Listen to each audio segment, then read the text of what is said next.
और मेरे अजीज दोस्तों और बुजुर्गों, सबसे शर्मनाक हरकत हमारे भारत के सुप्रीम कोर्ट में हुई कि एक शख्स जिसका नाम राकेश किशोर था, इसने चीफ जस्टिस के इजलास में कोर्ट नंबर 1 में चीफ जस्टिस के सामने जूता उतार कर फेंक दिया उसके कोर्ट में। इसका नाम क्या था? राकेश किशोर।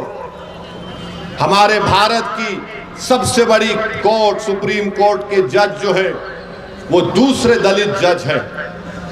मैं हमारे दलित भाइयों को पैगाम देना चाह रहा हूं, हमारे अंबेडकरवादी आइडियोलॉजी को मानने वालों को पैगाम दे रहा हूं, जो बाबा साहेब अंबेडकर को मानते हैं उनको पैगाम दे रहा हूं, उन भारत के नागरिकों को जो संविधान को मानते हैं उनको पैगाम दे रहा हूं। ये तारीखी सरजमीन में खड़े होकर बोल रहा हूं, चीफ जस्टिस ऑफ इंडिया के कोर्ट में एक शख्स अपना जूता उठाकर चीफ जस्टिस के कोर्ट में फेंकता है।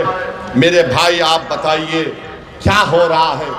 और जब उस शख्स ने नारा क्या लगाया, सुप्रीम कोर्ट के चीफ जस्टिस के इजलास में नारा क्या लगाया कि सनातन धर्म का अपमान नहीं सहेगा हिंदुस्तान। उसने नारा लगाया और अपनी जेब से उसके कागज भी निकला, उसमें लिखा था कि सनातन धर्म का अपमान नहीं सहेगा हिंदुस्तान। हम मोदी से पूछना चाह रहे हैं, मोहन भगवत से पूछना चाह रहे हैं, नीतीश कुमार से पूछना चाह रहे हैं, बताओ इस शख्स में इतनी हिम्मत कैसे आई कि वो सुप्रीम कोर्ट के चीफ जस्टिस के इजलास में जाकर जूता उठाकर भारत के दूसरे दलित चीफ जस्टिस ऑफ इंडिया की तरफ फेंके। नरेंद्र मोदी 11 साल आपके प्रधानमंत्री की मौजूदगी में इस तरह का जहर फैला दिया आपने। इसको हिम्मत कैसा हुई इस राकेश किशोर को? इसको ताकत कहां से मिली? इसने क्यों लिखा ये कि सनातन धर्म का अपमान नहीं सहेगा हिंदुस्तान?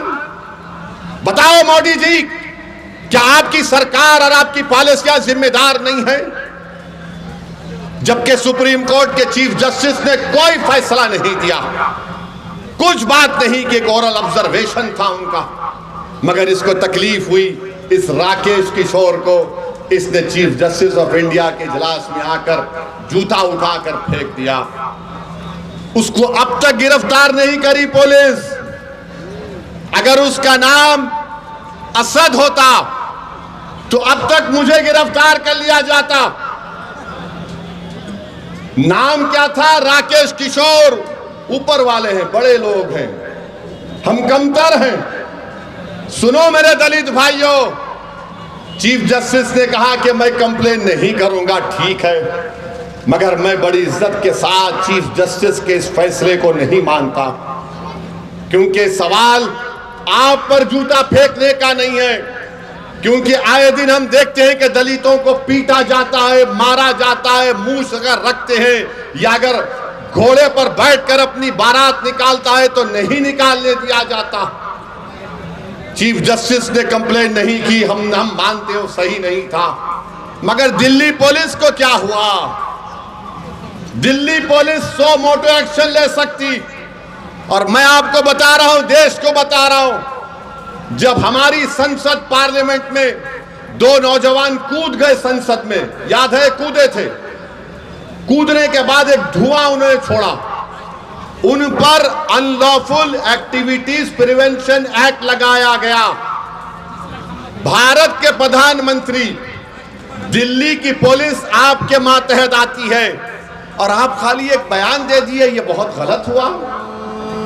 अरे आपको तो ये करना चाहिए था कि आप उस शख्स पर जिसका नाम राकेश किशोर है उस पर यूएपीए लगाते। यूएपीए लगाते, पुलिस खुद से कंप्लेन कर सकती है। अगर उसका नाम राकेश किशोर नहीं होता, उसका नाम असद होता, क्या करते पुलिस, बीजेपी वाले? उसको बोलते उठाओ, कनेक्शन वहां से है, पड़ोसी मुल्क से आया, आईएसआई, आईसिस, क्या क्या खोलते थे। और ये शख्स कह रहा है कि सनातन धर्म का अपमान नहीं सहेगा हिंदुस्तान। मोदी जी, फर्क उसमें और दूसरों में यह है कि जिस जगह पर मस्जिद को शहीद कर दिया गया था, कोर्ट का फैसला आया कि किसी ने नहीं तोड़ा। सुप्रीम कोर्ट का फैसला आया कि मस्जिद तुम्हारी नहीं है। सुप्रीम कोर्ट का फैसला ट्रिपल तलाक के बारे में आया। सुप्रीम कोर्ट का फैसला कई चीजों पर आया। हालिया यही सुप्रीम कोर्ट ने इंटरिम ऑर्डर किया वक्फ कानून के ऊपर, जिससे हमको नुकसान होगा, मस्जिदों को नुकसान होगा। मगर जो संविधान को मानते हैं, जो संविधान को मानते, उन्होंने कहा कि हम कोर्ट के फैसले से खुश नहीं है, यह फैसला गलत है। क्या हमने धर्म का नाम लेकर किसी पर जूता उठाया? बताओ ये लोग कौन है? ये वो लोग हैं जिनको नरेंद्र मोदी की हुकूमत ने ताकत बख्श दी। ये वो लोग हैं जिनके दिलों में जहर उगल दिया गया। ये वो लोग हैं, आज भी राकेश किशोर बोलता है कि मुझे किसी चीज की परवाह नहीं है, मुझे कोई गम नहीं है कि मैंने चीफ जस्टिस ऑफ इंडिया के सामने जूता उठाकर फेंका। ये क्या हो रहा है हमारे देश में? इंसाफ की जगह पर इस तरह की हरकत हो रही है और दिल्ली की पुलिस उसको गिरफ्तार भी नहीं करती। मुबारक हो तुम्हारी बहादुरी पर, मुबारक हो कि तुम खामोश बैठे हो। अरे अगर चीफ जस्टिस कंप्लेन नहीं करते तो तुम तो एक्शन ले सकते थे, लेकर जाते हो उसको। उत्तर प्रदेश में बच्चों को पकड़ा जाता है, पीटा जाता है और पुलिस की गाड़ी से उतारकर उनको बोलते हैं कि कान पकड़कर माफी मांगो, क्योंकि उसका नाम राकेश किशोर है। क्या तुम्हारा बाप लगता वो? तुम्हारा ससुरा लगता वो कि तुम उस पे केस नहीं बुक करते? और कोई पोस्टर उठाता है तो 1300 लोगों पे केस बुक हो जाता है, 40 गिरफ्तार हो जाते। सुप्रीम कोर्ट के चीफ जस्टिस के कोर्ट में जूता फेंकता है और ये लोग कोई केस रजिस्टर नहीं करते, पकड़ना तो दूर की बात। ये इंसाफ है, ये हमारे मुल्क का माहौल है, जिस देश के लिए हमने और आपने क्या क्या हमारे बुजुर्गों ने कुर्बानियां दी।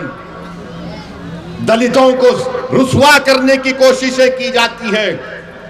हम दलित भाइयों से कह रहे हैं कि पहचानो इन लोगों को। बीजेपी तुम्हारी दोस्त नहीं बन सकती, मोदी तुम्हारा हमदर्द नहीं बन सकता। भारत की तारीख का दूसरा दलित चीफ जस्टिस ऑफ इंडिया है।